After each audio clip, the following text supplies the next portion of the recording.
바로 모두 자리에 앉아주시기 바랍니다.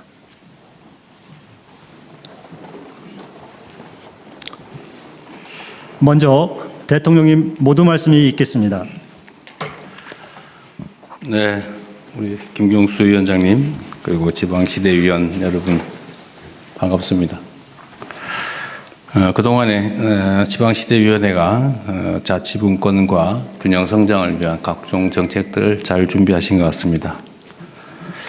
현재 우리 사회가 직면한 가장 큰 과제는 여러 가지가 있겠지만 성장의 회복이라고 생각됩니다. 대한민국은 그동안에 수도권 중심의 일극체제를 통해서 성장 전략을 추진해왔고 상당한 성과를 냈던 건 역사적 사실입니다. 최근에 수도권 집중이 지나치게 강화되면서 오히려 이제는 성장의 잠재력을 좀 훼손하는 상황에 이르렀습니다. 분권과 균형 발전, 또 자치의 강화는 이제 대한민국이 지속적 성장을 위해서 피할 수 없는 국가적 생존 전략이 됐다고 생각합니다.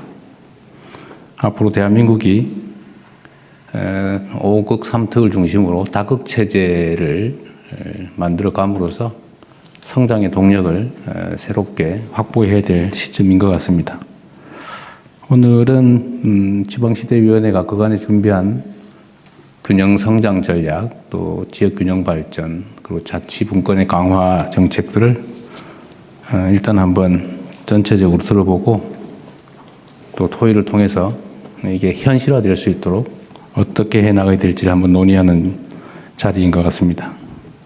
그동안에 준비하느라고 수고하셨고 앞으로도 준비된 정책을 잘 집행해서 대한민국이 새롭게 지속적으로 성장할 수 있는 길을 열어가면 좋겠습니다.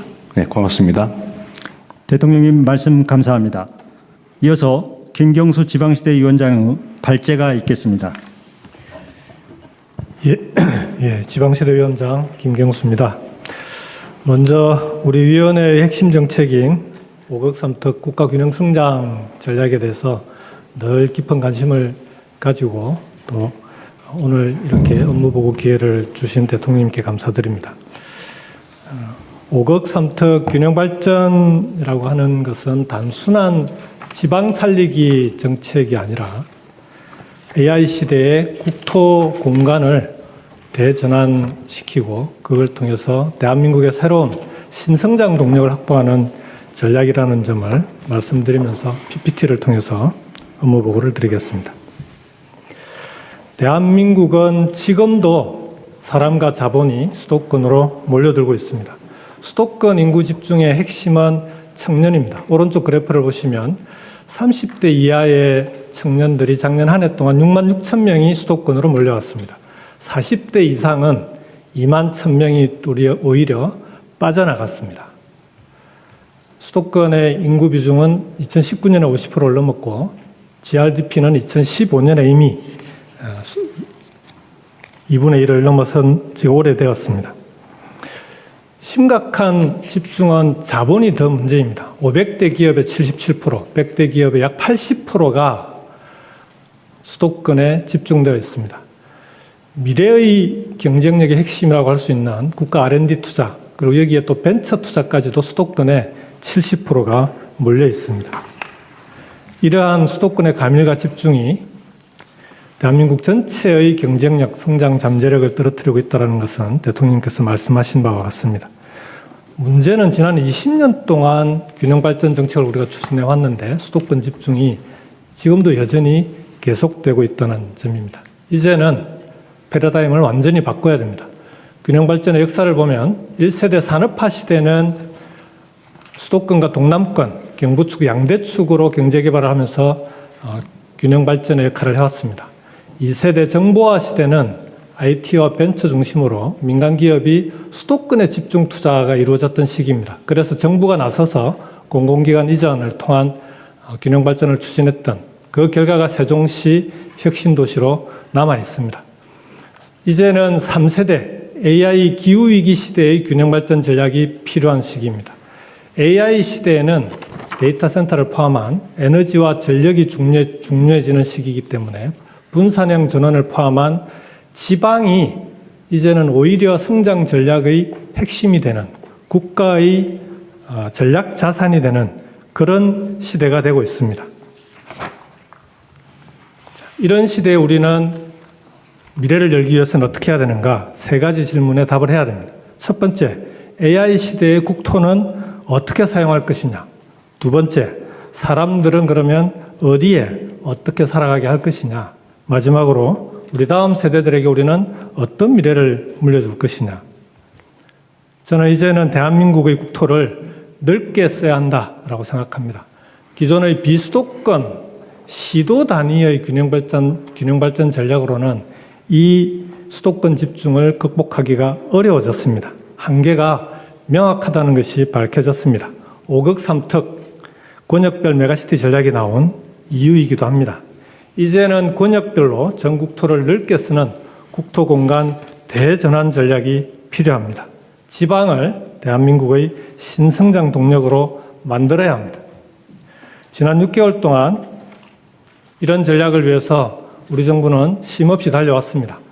국정기획위원회에서부터 포괄보조금을 대폭 확대하기도 했고 5극 3특 국가균형성장 전략 설계도를 9월 30일 확정하기도 했습니다. 그 설계도에 따라서 각 부처들과 함께 세부 이행 방안을 수립하고 있습니다. 그중에서도 가장 핵심적인 권역별 성장 엔진을 위한 기업 투자 유치를 위해서 정부 부처들이 함께 노력하고 있습니다. 지금부터는 향후 5극 3특 국가 균형 성장을 위해서 추진해야 될 핵심 과제들을 보고드리겠습니다. 핵심 과제는 5극 3특 전략 추진을 위한 6개 핵심 과제와 그리고 그를 위한 3개의 기반 과제 그리고 자치분권 핵심 과제 순으로 보고를 드리겠습니다. 먼저 5극 3특 추진을 위한 핵심 과제입니다. 5극 3특 추진의 가장 핵심적인 과제는 지역의 경제를 어떻게 살릴 것이냐에 달려 있습니다. 그중에서 특히 지역의 경제를 살리기 위해서는 대기업의 투자를 권역별로 대기업의 투자를 통해서 전략산업과 성장 엔진을 육성하는 겁니다. 특히 청년들이 가고 싶어하는 일자리인 미래산업과 첨단산업 대기업의 투자 유치를 비수도권 지역에 집중하는 것이 무엇보다 중요합니다. 기업은 설득이 아니라 조건에 따라 움직입니다. 성장 엔진을 육성하기 위한 5종 패키지, 인재 양성, R&D, 규제 완화, 그리고 재정 세제 지원과 펀드 지원이라고 하는 5종 패키지를 통해서 지방에 기업이 투자할 수밖에 없는 그런 조건을 만들어 가겠습니다. 기업은 비수도권에 투자하고 정부는 그런 기업의 파격적인 지원을 아끼지 않는 균형성장 빅딜이 필요한 시기입니다. 다행히 대통령님과 우리 정부의 노력으로 균형성장 빅딜을 위한 조건은 하나씩 갖춰져 가고 있습니다. 한미 관세협상 타결 이후에 주요 대기업은 국내에 1,400조 원에 달하는 투자를 약속했습니다. 대기업의 1,400조 국내 투자는 5극 3특 균형성장의 마중물이 될 것입니다.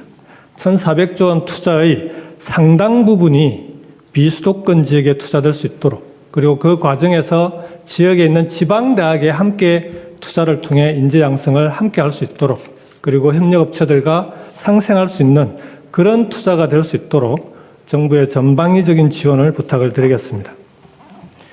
대기업의 지역 투자의 가장 큰 걸림돌은 대기업 관계자들을 만나보면 인재를 얘기합니다. 지방에 기업을 투자하고 싶어도 지금은 미래산업, 첨단산업의 경우에는 투자를 하고 나서 짓는 공장에 뽑는 직원의 절반 이상이 석박사급의 연구개발 투자 인력을 뽑아야 된다고 합니다. 수도권이 아니면 미래산업, 첨단산업 인재를 뽑기가 쉽지 않다라는 것이 기업의 얘기입니다.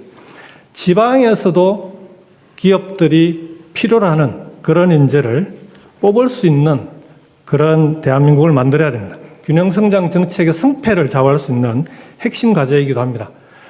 우리 정부는 지난 대선 때 서울대 10개 만들기를 대통령님께서 공약을 하셨습니다.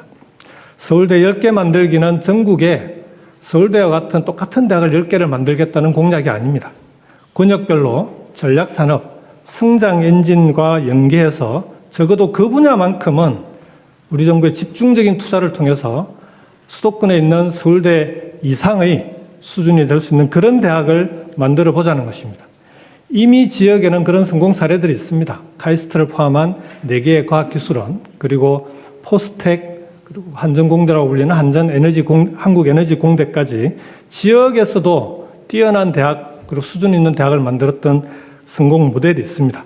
서울대 10개 만들기는 정부의 집중적인 투자를 통해서 전국의 카이스트 10개, 그리고 대기업의 투자와 결합해서 만들어가는 포스텍 10개 만들기를 통해서 지역에서도 필요로 하는 인재를 뽑았을 수 있는 그런 나라를 만들도록 하겠습니다.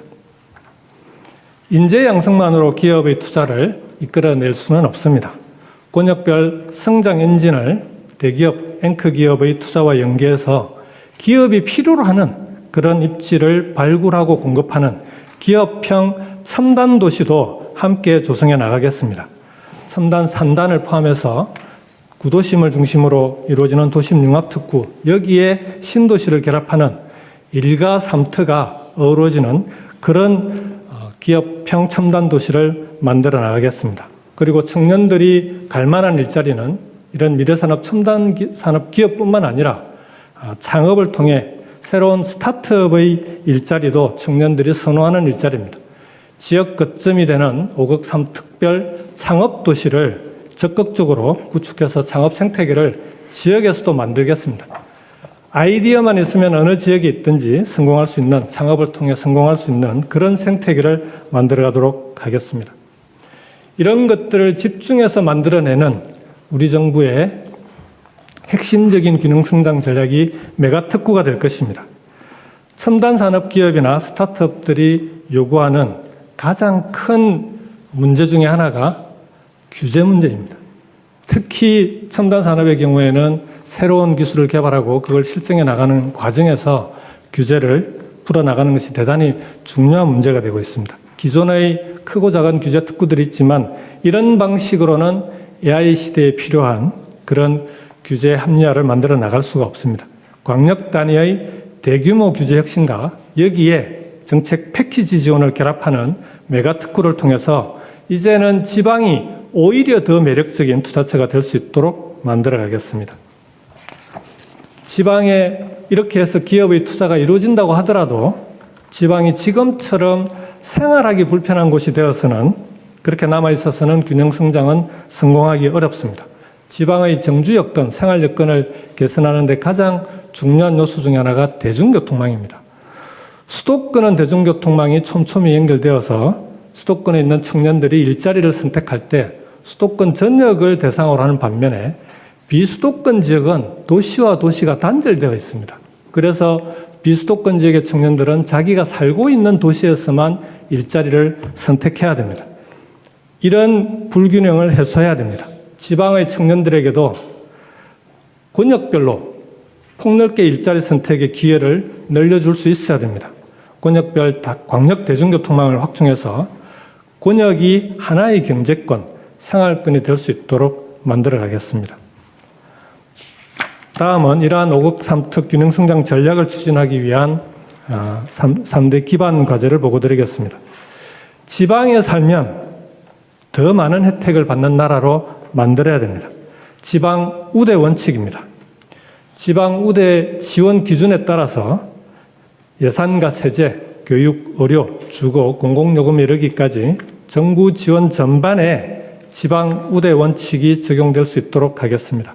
나아가서 정부의 정책과 예산 편성 과정에서 균형 성장에 미치는 영향을 평가에서 반영하는 균형 성장 영향 평가 제도도 신속히 도입하겠습니다. 기반 과제 두 번째로 국토 재설계를 위한 행정수도와 2차 공공기관 이전입니다. 행정수도와 2차 공공기관 이전을 통한 국토공간 재설계는 국토균형성장에 대단히 중요한 기반 과제입니다. 대통령실 세종집무실은 2030년, 그리고 국회 세종의사당은 2033년 완공 예정입니다. 차질 없이 추진되도록 하겠습니다. 2차 공공기관 이전도 신속하게 준비해 나가고 있습니다. 다만 2차 공공기관 이전은 이전은 1차 공공기관 이전이었던 혁신도시에 대해서 정확히 평가하고 그 혁신도시의 한계점을 보완할 수 있는 방향으로 추진해 나가도록 하겠습니다.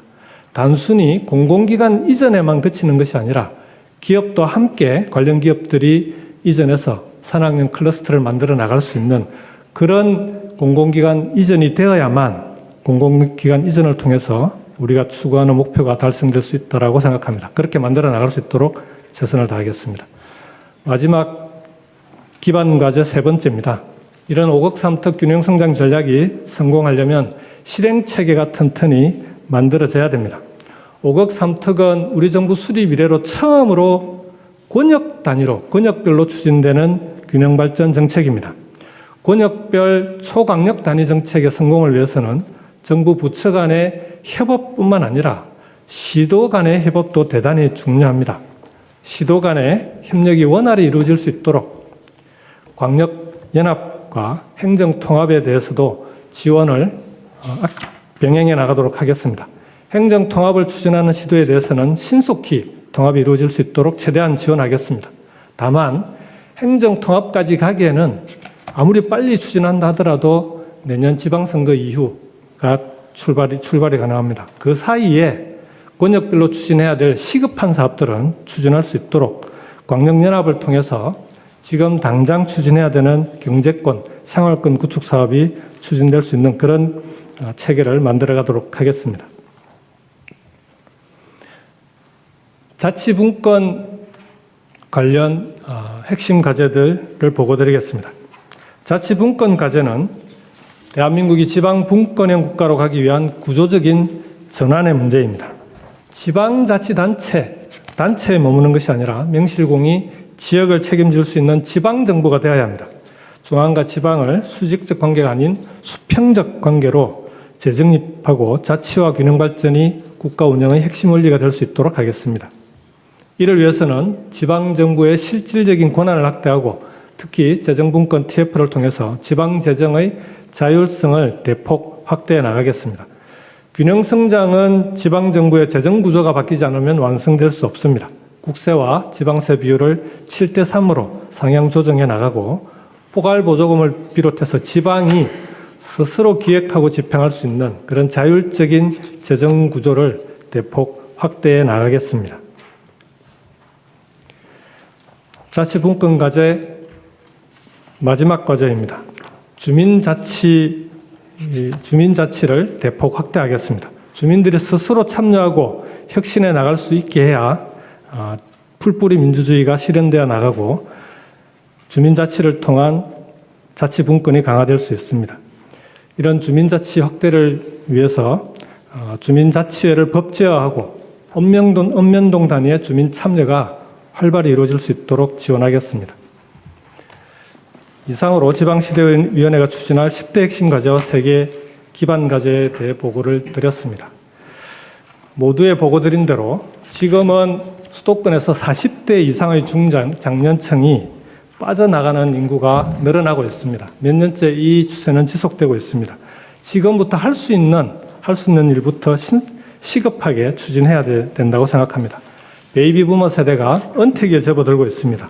이러한 수도권에서 빠져나가는 베이비부머 세대의 비수도권 이주를 대폭 확대할 수 있도록 기촌과 기양을 직접 결정하는 것은 힘들겠지만 지방살이를 통해서 기촌 이전에 지역에서 미리 살아볼 수 있는 정책이 다양하게 만들어질 수 있도록 하겠습니다. 지방에서의 삶의 경험이 기촌과 기양으로 이어져서 수도권 인구 감밀 해소의 속도를 올릴 수 있도록 하겠습니다.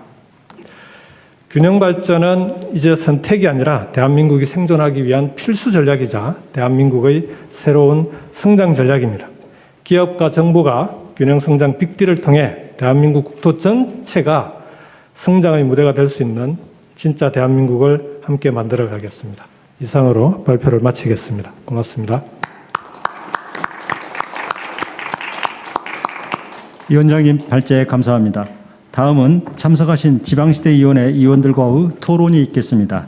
토론은 김경수 위원장께서 진행하시겠습니다.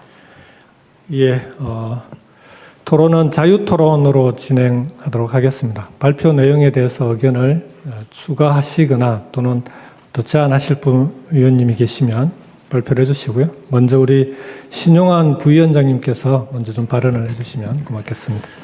네, 부위원장 신용환입니다. 김경수 위원장께서 균형성장 자치분권에 대해서 설명을 주셨습니다.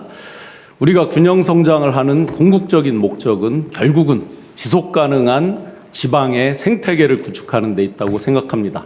그 핵심 가운데 하나가 첫 장부터 위원장께서 지금 집중적으로 강조를 주셨듯이 청년들이 역외출을 하지 않고 자기 지역에 정주할 수 있도록 그 지역 생태계를 만들어주는 게 핵심이라고 생각합니다.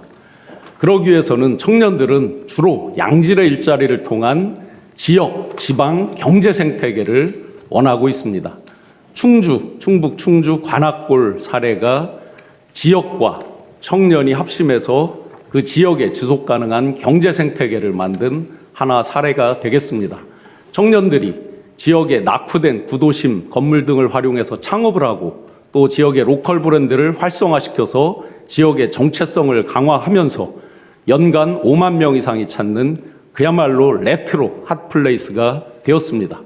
이런 청년들의 노력이 지역의 일자리 창출을 하고 경제 활성화에 기여하면서 궁극적으로 로컬 크리에이터 성공 모델로서 각광을 받고 있습니다. 많은 지역이 청년들이 정주하고 지역에 남도록 하는 그런 지역들의 공통점을 보면 지방이 단순히 머무는 곳이 아니라 자기 꿈을 실현할 수 있는 생활 현장으로서 지방을 만들어줬다는 공통점이 있습니다. 저희 대통령 직속 지방시대위원회도 자기 꿈을 실현할 수 있는 생활 현장이 될 수 있도록 더욱 노력하겠습니다. 마지막으로 정부 정책에 있어서 청년 정책에 대해서 관점을 말씀드리겠습니다. 우리가 요즘 청년들 참 불쌍하니까 어려우니까 도와줘야지 라는 관점으로 접근한다면 매몰 비용, 썬크 코스트가 될 확률이 높다라고 생각합니다. 미래 대한민국 주인공들에 대해서 성장 사다리를 만들어주는 인베스트, 투자 관점으로 정책의 기조를 가져주시면 감사드리겠습니다. 또한 기성세대 관점에 further young 관점이 있지만 그보다 기왕이면 요즘 청년들이 진짜 원하는 by the young 관점에 각별히 신경을 써주시면 감사드리겠습니다. 감사합니다. 예, 고맙습니다. 그 충주 사례라는 게 뭐예요? 충주 관악골이라고 있거든요. 거기가 이제 낙후돼서 사람들이 거의 찾지 않는 약간 이제 노후화된 그런 구도심이었는데 청년들이 직접 커뮤니티를 만들어서 협동조합도 만들고 하면서 실제로 창업을 여러 가지 제 후배도 이제 같이 참여하고 그래서 다양하게 여러 창업도 하고 하면서 일종의 많은 사람들이 레트로 어떤 힙플레이스로 찾을 수 있게 만드는 그런 도시 재생 플러스 지역과 청년들이 같이 합동해서 만든 새로운 어떤 지역 재생 모델로 보시면 되겠습니다. 예, 우리 신용환 부위원장이 담당하고 있는 역할이 청년, 창업, 그리고 본인이 충북 출신이라 충청을 사실은 대통령님 저가 저 마을 고을이기도 합니다. 아, 그래요? 그게 산청면인가 그런데 예, 거기 산청입니다. 예. 아, 그래요? 근데 충주. 네. 예, 또 발언하실 분 계십니까? 예. 우리 오극 삼특 특위위원장과 균형성장위원회를 맡고 계시는 이병헌 의원. 네, 저는 광운대학교 이병헌 교수입니다. 우선 저는 그 균형성장 전략의 어떤 효과적인 추진 방안에 대해서 한번 좀 몇 가지 말씀드리려고 합니다. 아시다시피 지역균형 발전이라는 것이 지난 역대 정부에서 모두 주요 국정과제로 해서 추진을 했었습니다. 그럼에도 불구하고 이제 지금 그 수도권 집중과 지역 소멸 추세를 크게 바꾸지 못했는데요.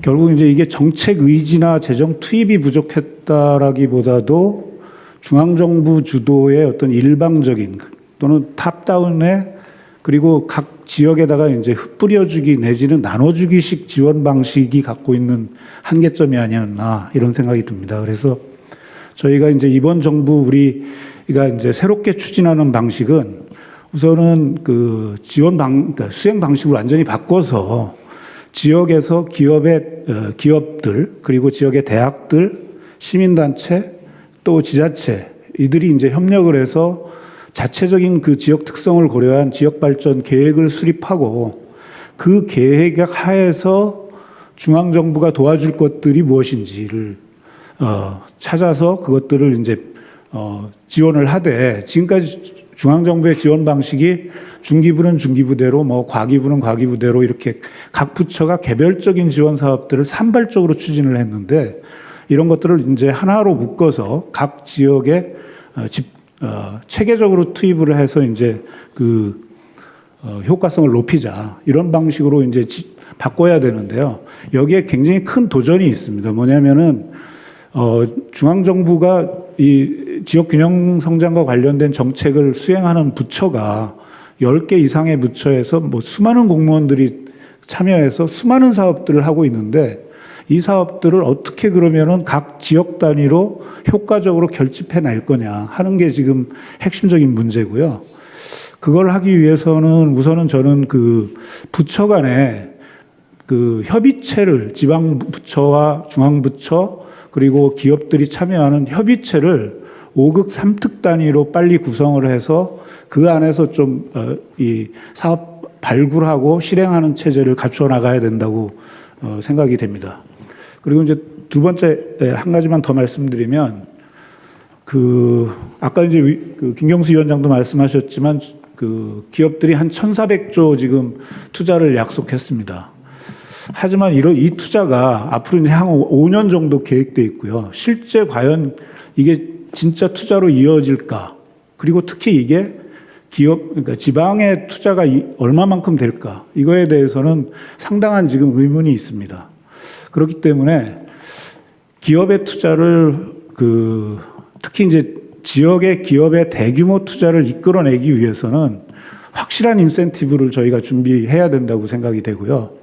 일종의 기업과 정부 간의 빅딜이 좀 필요한 상황이 아닌가. 그러니까 기업은 투자해서 일자리를 만들고 정부는 거기에 필요한 규제 완화라든지 또는 필요한 뭐 세제 필요하다면 이런 지원책을 써서 그리고 또 아까 이제 김경수 위원장님도 말씀하신 지역 단위에서의 어떤 인력의 양성과 그 인력들이 그 지역에 정주할 수 있도록 하는 정주 여건.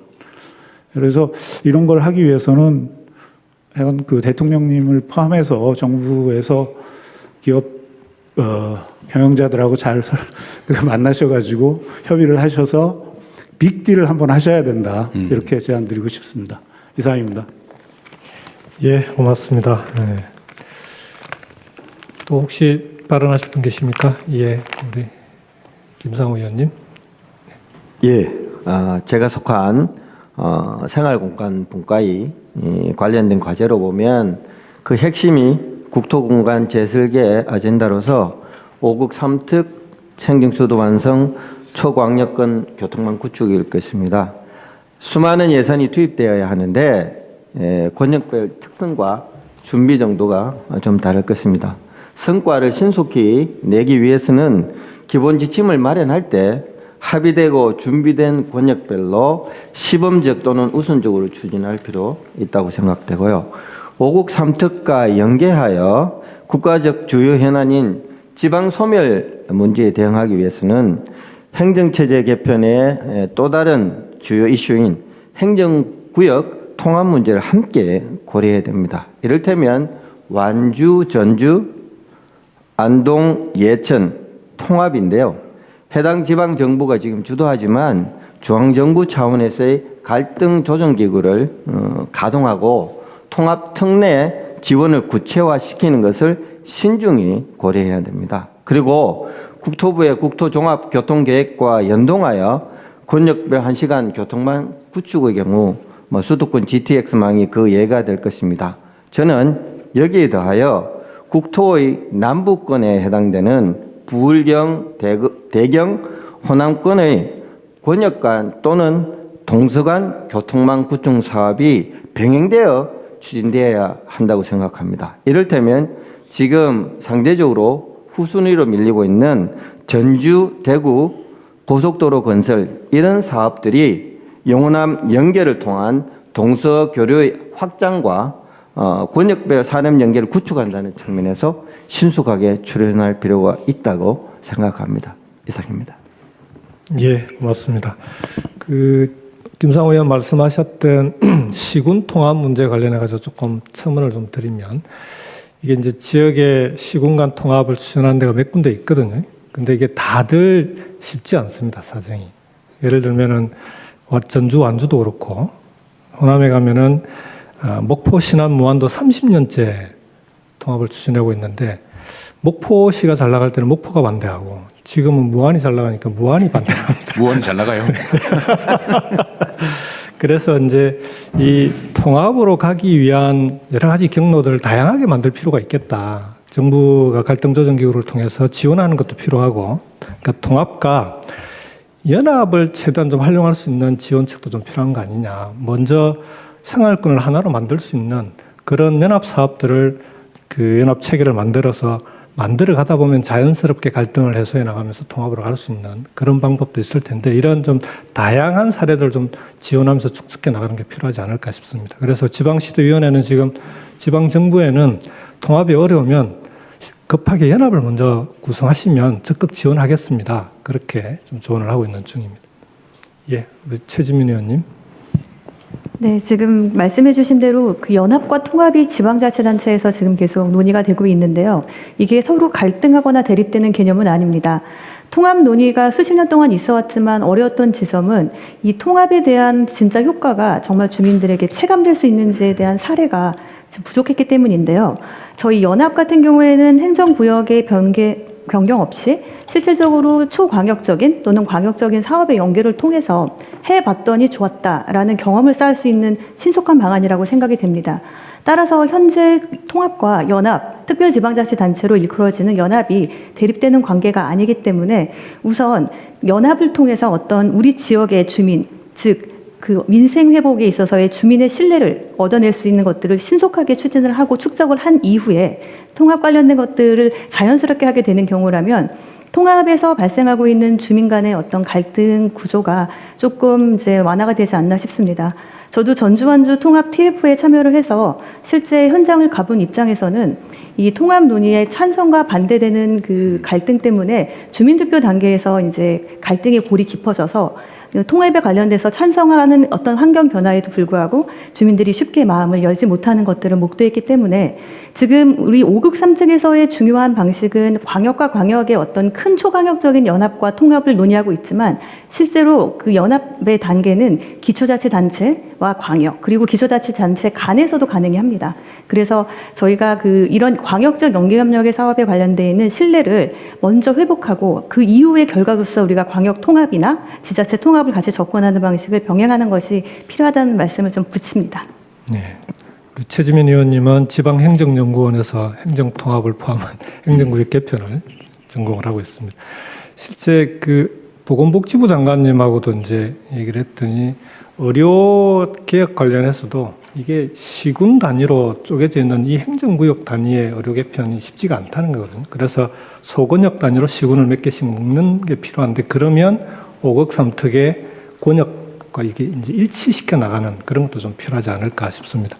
예, 혹시 또 발언하실 분 계십니까?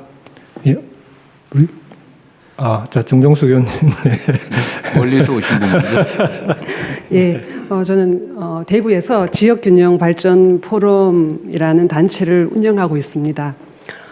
결국은 지역균형 성장과 자치분권의 핵심은 저는 시민들이 어떻게 참여하고 시민들과 어떻게 소통할 것이냐 이 문제라고 생각을 합니다.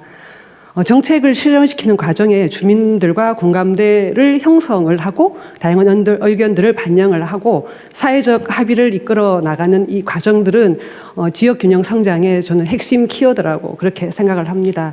어떻게 보면 새 정부가 출범하고 지난 6개월 동안 지역균형 성장의 기본 토대가 되는 이 5급 3특을 저는 집중 홍보하는 그런 기간이었다. 저는 그렇게 평가를 하고 싶습니다. 그런데 그런 점에서 주민과 소통을 좀 활발히 한 그런 사례가 있어서 제가 이 자리에서 좀 얘기를 하고 싶습니다. 대구광역시에서 지난 10월부터 12월 초까지 9개 전 지역을 순회해서 지방시대 토크쇼를 개최했습니다. 그래서 이 5국 3특 균형 성장에 대한 이해도를 높이고 또한 그 정부가 발표한 그 지역 균형 발전과 관련된 국정 과제를 주제로 삼아서 그 지역에 맞는 특성에 맞는 상황을 주민들에게 설명을 하고 토론하는 그런 프로그램이었고, 이때 사용된 언어는 정말 주민들 누구나 쉽게 다가갈 수 있는 그런 언어로 소통을 했습니다. 예를 들면 그 대구 달성군의 경우에는 국정과제 29번 신성장 동력 발굴 육성으로 첨단 산업 국가 도약이었는데요. 그래서 이 달성군에는 지금 현재 제1국가 산단, 2국가 산단이 지금 진행 중이고 있는데, 우리 대통령님의 그 지역 공약인 AI 로봇 수도 대구, 이것을 어떻게 지역 산단에 끌어오고 주민들과 함께 할 것인가를 직접 토론을 했었습니다. 그래서 이런 사례를 꼭 말씀드리고 싶었고요. 주민들의 호응도는 짐작하시겠지만 대단히 좋았습니다. 주민들은 5국 3특이라는 이 용어에 대해서 되게 궁금해했는데 알기 쉽게 설명해 주어서 정말 좋았다고 그렇게 얘기를 했었습니다. 우리 대통령님께서도 시민들의 목소리를 직접 듣고자 타운홀 미팅을 진행하고 계시는데요. 사실 지역 주민들은 이런 그 행정에서 이제 추진하는 이런 과제들을 직접 접할 기회는 거의 없습니다. 그러나 우리가 이런 그 지역 균형 성장의 어떤 성공적인 그런 사례를 남기기 위해서는 시민들을 어떻게 참여시킬 것인가 하는 문제를 좀 핵심 과제로 두고 우리가 이 지역 균형 성장 이 정책을 좀 펼쳐 나갔으면 좋겠다, 그렇게 말씀드립니다. 이상입니다. 예, 고맙습니다. 정종숙 의원님 말씀하신 내용이 중요한 이유가 우리 위원회에서 이제 5국 3특에 대해서 국민들이 이제 어느 정도 인식을 하고 있는지 여론조사를 해본 적이 있는데요. 절반이 안 나오더라고요. 5국 3특 정책을 알고 있다라고 하는 게. 그래서 실제 주민들과 좀 밀접하게 결합된 그런 정책 추진 노력, 이런 게 지방정부하고 함께 하는 게 좀 대단히 꼭 필요하지 않을까 싶습니다. 우리 예. 김경수 위원장님 이러고 다니세요. 열심히 다니고 있습니다. 예, 다음 또 발언하실 분 손 들어주십시오. 예, 김영만 의원님. 네, 반갑습니다. 저는 그 지방시대위원회에서 경제산업분과위원장을 맡고 있습니다. 오늘 저는 그 지역 거점 국립대와 기업이 협업해서 그 성장 분야의 연구 교육 체계를 구축하고 지역 인재를 채용해 지역 정착을 유도하는 모델을 보고드리고자 합니다. 전남대학교 컨소시엄인 광주 전남 반도체 공동연구소가 치산학 기반 그리고 반도체 패키징 혁신 모델을 이번 사례로 설명드리고자 합니다. 2023년 교육부 주관회의에서 그 광주 전남 반도체 공동연구소는 지역 반도체 산업 생태계를 조성하기 위해서 상대적으로 열악한 부분이 있기 때문에 조성하기 위해서 전남대학교에 설립되었습니다.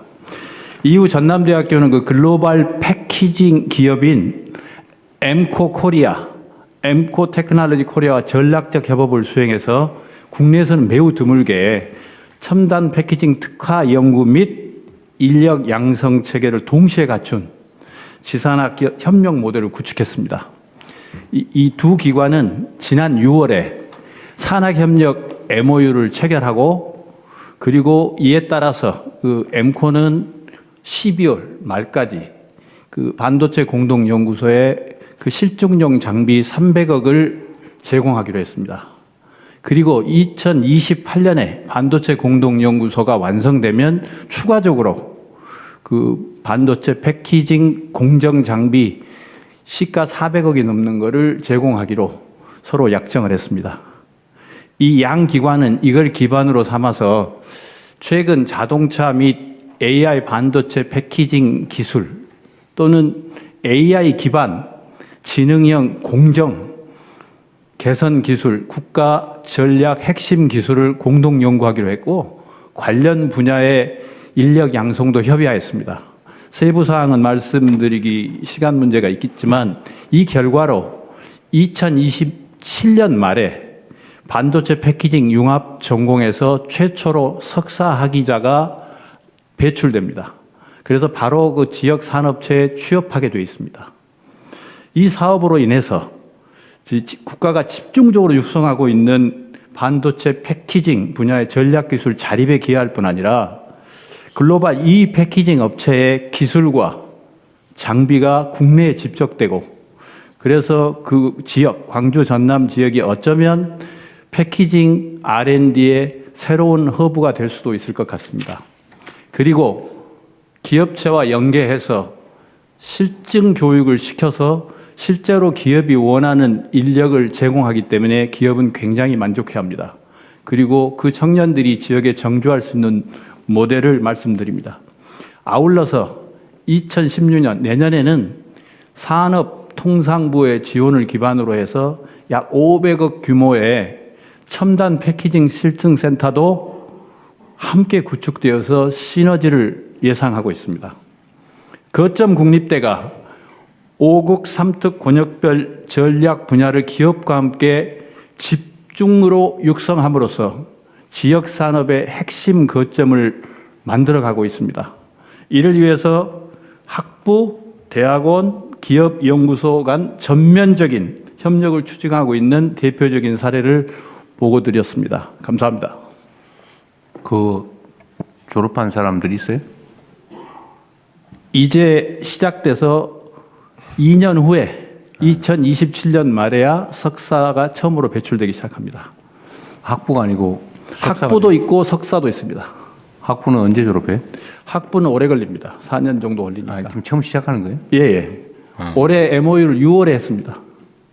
그래서 저희는 우선 연구 인력이 중요하기 때문에 대학원 석사 2년 과정을 아까 말씀 올린 대로 융합 과정을 만들어서 먼저 배출하고자 합니다. 예, 내년에 예산 500억은 이번에 이런 시도가 있기 때문에 기획해서 추가한 거고요. 네. 그 암스쿨이 이제 지스대에 생기니까 두 개가 이렇게 연계하면 반도체 분야의 R&D 역량이 획기적으로 높아질 수 있습니다. 네. 실제로 대기업들이 지방에 있는 대학들하고 연계해서 이제 연구개발, 인재 양성을 함께 나가는 사례들이 계속 늘어나고 있는데요. 그렇게 하는 기업들에게 얘기를 들어보니까 이유가 이 실제 기업 공장이 있는 현장에서 꼭 해야 되는 R&D들이 있다는 거죠. 공정 관련된 거라는.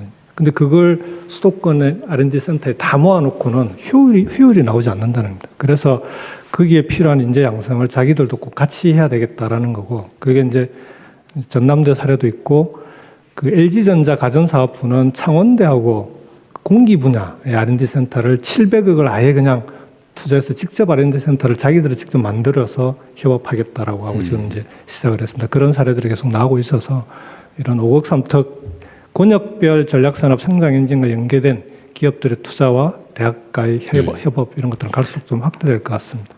원래 첨단 산업 분야들은 거점 대학 주변에 조그마한 벤처 스타트업들, 연구기관들 막 집적돼 있어서 효율이 좀 생기는 것 같은데 다른 나라들의 경우. 근데 우리나라는 지금 현재 상태는 어떤가 궁금하긴 하네요. 현재 상황은 예상한 만큼은 활발하지 않습니다.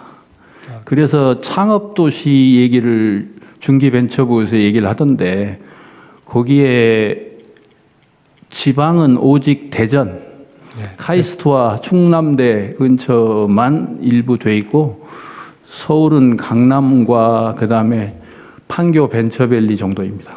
대전의 카이스트 충남대 사례는 아주 이제 지방의 창업 생태계로는 되게 모범적이고요. 여기하고 포항의 포스텍과 결합된 창업 생태계가 또 되게 잘 되어 있습니다. 거기는 7년째 그 체인지 그라운드라고 하는 창업센터가 있는데 7년째 되고 있고 여기에 200개 넘는 스타트업이 나와서 지금은 전체 자산 가치가 2조가 넘는 그런 창업 생태계가 만들어져 있어서 이런 사례들이 좀 전국으로 확산될 수 있도록 만드는 게 되게 중요할 것 같습니다. 혹시 또 다른 말씀 주실 분 계신가요? 대통령님하고 우리가 대통령 직속위원회이긴 하지만 자주 뵐 수 없기 때문에. 일단은 저기 아까 저 지방정부 통합 얘기가 나왔었는데 여기는 기초단위 통합 얘기만 하는가 봐요. 얼마 전에 제가 충남 다녀왔었는데 지금 충남 대전 통합하자고 법안까지 나와 있고 이게 대전시하고 충남도의회의 행정 절차까지도 일단은 다 된 것 같아요. 예. 근데 이게 논의가 지지부진한 것 같은데 이 문제는 뭐 내부에서 논의 안 해봤습니까? 아닙니다. 대전 충남 행정통합 관련해서는 이제 충청권 이제 행정연합하고 연계해서 행정통합에 대해서는 적극적으로 지원한다라는 입장을 가지고 이제 그쪽에서 특별법에 있는 그 각종 특례 조항들을 어떻게 합리적으로 조정할 건지 이 문제를 가지고 좀 협의를 하고 있는 중입니다. 네. 뭐 그것도 내용을 보니까 좀 조정해야 되긴 하겠던데요. 김태엄 지사님도 충남 타운홀 미팅 때 여쭤보니까 조정해야 된다고 얘기를 하더라고요. 아, 그래요? 다행히 그거 아니면 안 해. 이러지 않을까 걱정했더니 그건 아니군요. 네, 또 발언하실 분 계신가요? 미리 다 얘기를 잘 하셨나 봐요. 하여튼 지방 균형 발전, 지역 균형 발전은 정말 중요한 일인데 이게 말로는 그럴듯하고 해야 된다는 필요성은 엄청 큰데 아까 이병헌 의원 말씀하신 것처럼 말은 이때까지 많이 했는데 실제로는 잘 안 되는 경향이 있어요. 이게 중앙의 수도권의 흡인력이 너무 강해서 그렇죠. 좀 떼가지고 지방에 분산하려고 그러면 사실 이런저런 여건들이 지방에서 뭘 하기가 참 어려운 나라가 됐어요, 되기는. 그래도 뭐 또 총력을 다해서 해야죠. 안 하면 큰일 나게 생겼는데. 지방시대위원회 역할이 정말로 중요합니다. 그 지역 단위로 뭐 이런 설명이나 이런 건 좀 하세요. 아까 뭐 정종수 위원은 정종수 위원 차원에서 아마 했던 것 같은데. 예, 지금 그 지역 단위로 이제 5억 3특에 대한 설명도 하지만 그리고 이제 시도 간의 협업이 필요하니까 대구 경북 같은 경우에는 이제 어떻게 협업할 건지를 아예 시도지사님들하고 시도의 의장님들하고 같이 간담회도 가지고요. 그런 작업들을 계속 해 나가고 있습니다. 대구 쪽은 이제 연합을 만들고 싶은데 대구시장이 이제 지금 거리 상태니까 행정부 시장이 이제 권한 대행으로서 그걸 할 수 있냐, 요 고민을 하고 있더라고요. 제가 보기로는 대구 쪽이 아니라 경북 쪽에서 문제가 생기는 거 아닌가요? 주민들이 반대가 막 상당히 또 조직화되고 있는 것 같은데. 통합은 그렇습니다. 대구 경북 통합 쪽은 그렇고 통합은 그래도 이게 좀 시를 흘리고 어렵다고 보니까 먼저 사업을 함께 할 수 있는 연합을 특별지자체를 만들고 싶은데 대구시장 권한대행 입장에서는 이제 본인이 판단하기가 좀 어렵다. 이게 이제 권한을 특별지자체에 일부 위임해야 되니까 대구시장의 권한을 그게 이제 자기가 결정할 수 있는 거냐. 그래서 이건 행안부랑 협의를 해보겠다라고. 이럴 때가 오히려 찬스 아닙니까? 대통령께서 지시를 해주시면 바로 시작될 것 같긴 합니다. 근데 이게 행정 통합 문제든 연합 문제든 이거는 꼭 마지막에 정치적 이해관계 때문에 발목이 잡히는 경우가 많은 것 같아요. 이 정치가 문제일 때 이제 저도 정치를 하는 사람이긴 하지만 약간 거기서 벗어나 줘야 되는데요. 네. 길게 보고. 그나마 이제 연합은 그런 정치적인 갈등으로부터 조금 좀 덜한 편이고요. 통합으로 가면 늘 보면 디테일에서 막히더라고요. 네. 시청 어디 둘 거냐? 이름 어떻게 할 거냐? 맞습니다. 네. 그 크지 않은데 전체로 보면 시청을 두 군데 두고 막 그러면 되지 않을까요? 이제 그건 행안부에서 좀 풀어줘야 됩니다. 그 딱 규정상 법적으로 본청 소지를 어디로 한다라고 정해야 되니까. 복수로 둘 수도 있잖아요. 뭐 꼭 그래야 되나? 그건 좀. 그것도 연구를 한번 해보세요. 예. 이름 문제는 어쩔 수가 없긴 한데 명칭 문제. 사실 본질이 아닌데요. 예.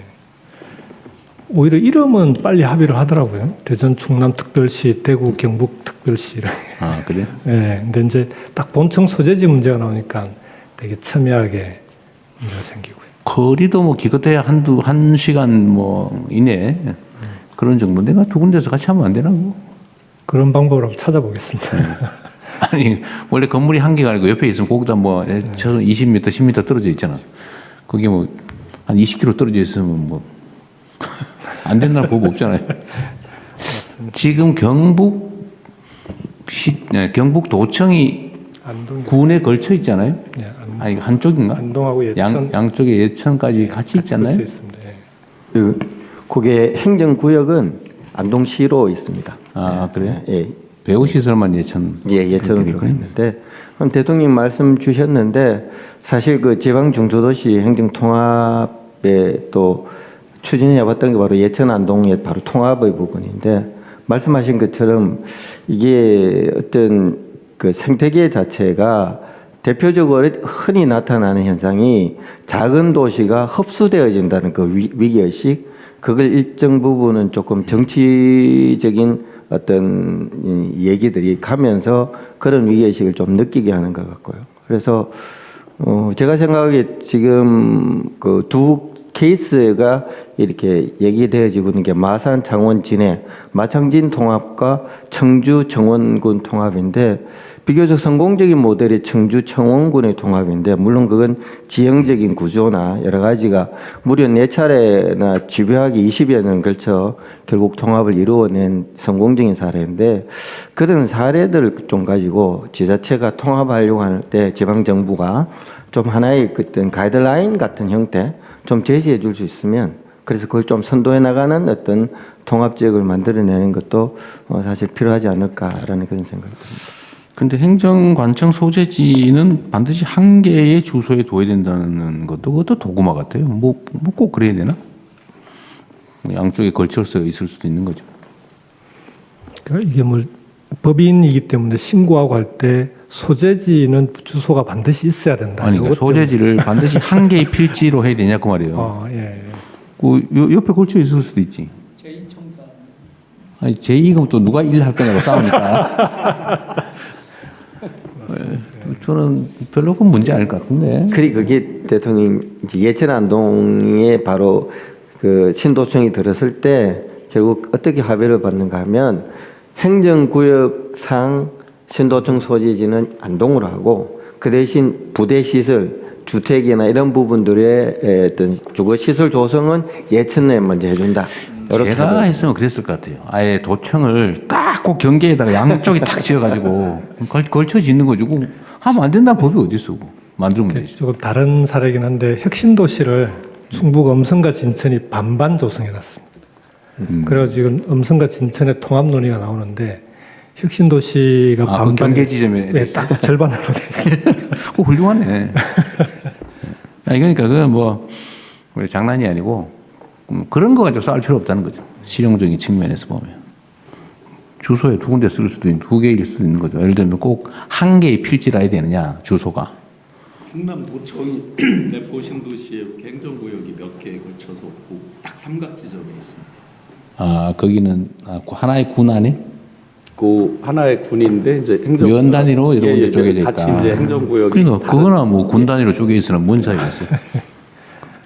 알겠습니다. 네. 대통령님께서 다음 일정이 있으셨어요. 이게 지금 시간상 딱 한 분 정도 대통령께 말씀 주실 분 계시면 발언이 가능할 것 같은데, 서로 하시겠다고 회의할 때는 하시더니 대통령 막상 뵈니까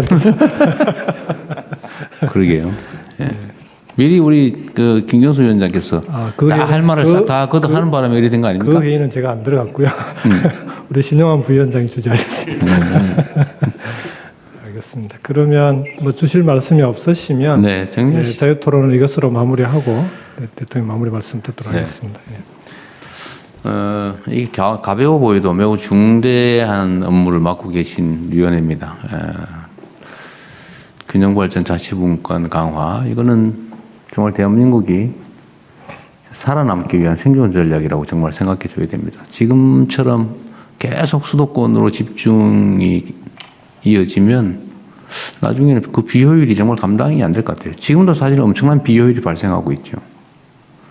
그리고 어쩌면 좀 그 땅덩이가 큰 나라들에 비해 보면 사실 고속철도로 1-2시간 거리는 사실은 먼 거리도 아니죠. 근데 우리는 상대적으로 수도권 외에는 나머지 다 지방 지역처럼 이렇게 멀리 느껴지는데, 사실 물리적 거리로 치면 그렇게 먼 거리는 아닙니다. 어떤 영남, 호남, 충청, 뭐 강원, 여기에 우리가 새로운 기회를 만들어야 될 것 같아요. 그리고 단기적으로 보면 약간 손실이거나 약간 비효율적이라고 볼 수 있는데 길게 보면 충분히 투자할 만한 비용이 아닌가 싶어요. 그래서 지금 아까도 발표해 줬지만 지금 우리 정부에서 똑같은 조건에 재정 배분을 할 때 지방에 인센티브를 주는 수도권과의 거리에 따라서 더 가중해서 인센티브를 주는 방식도 동원하고 앞으로는 이걸 좀 더 체계적으로 만들 텐데 어쨌든 재정 배분뿐만 아니라 어쨌든 국가 정책을 결정하는데도 수도권에서 거리가 멀수록 좀 더 가중치를 두는 그런 것도 강력하게 추진해 나가도록 하겠습니다.